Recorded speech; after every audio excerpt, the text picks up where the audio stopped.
let's have a look at Meghan Markle being weird and inauthentic. Here she is swanning around like she's Queen Cersei in Game of Thrones. And let's have a look at this rather awkward encounter with Pierre Paolo Picciotto. Meghan Markle at Paris Fashion Week, our last look. Now, Meghan, the white on white Messiah gown, or some people call it the toilet paper gown.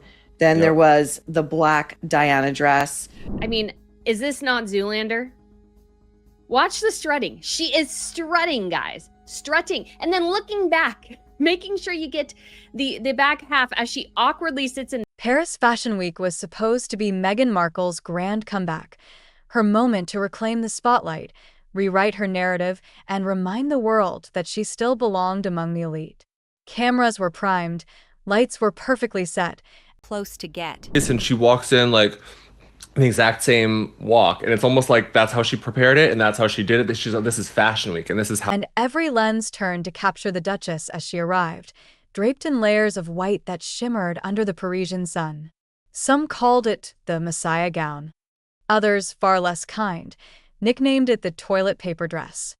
Still, she walks in giddy, and people have put those clips side by side of her walking into the event with a black dress on and her walking in with a white dress on, and she does the exact same pose. Her arm is in the same place. If you strutted like the world owed her attention, chin high, steps rehearsed, every flick of the wrist choreographed.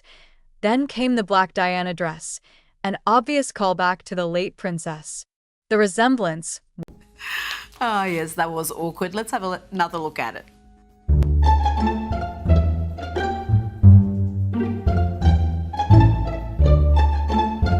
Her posture, the glance over her shoulder, the precise sway of her arm, all copied from her earlier walk in the white dress.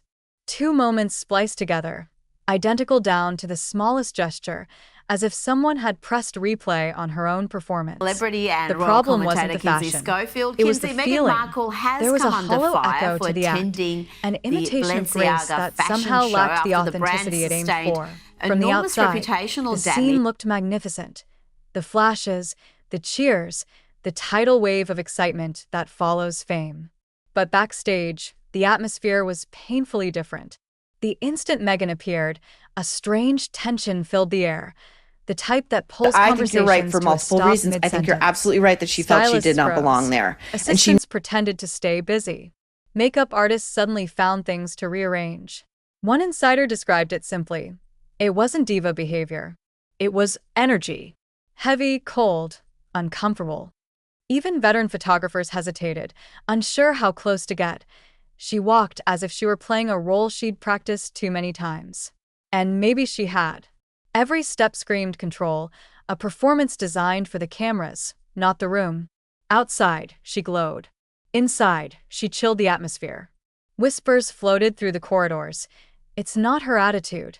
It's her aura. It's off. Fashion editors, who normally fight for selfies and close-ups, stood back. On X It wasn't here, because there's hostility, so much just breaking. distance. Meghan also just Paris left her is hotel, a city and I that came to actually a worships very authenticity. sinister conclusion And about part of authenticity this trip. was exactly what Meghan seemed to have misplaced. For all her poise, it felt like she didn't belong. And worse, that she knew it too. The awkwardness deepened when she crossed paths with Pier Paolo Pacioli, Balenciaga's creative director. The meeting was supposed to be polite.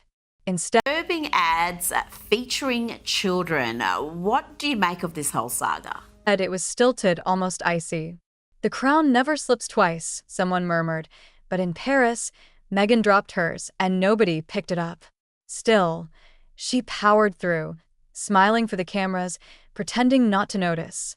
But then came the whispers about the brand itself, Balenciaga.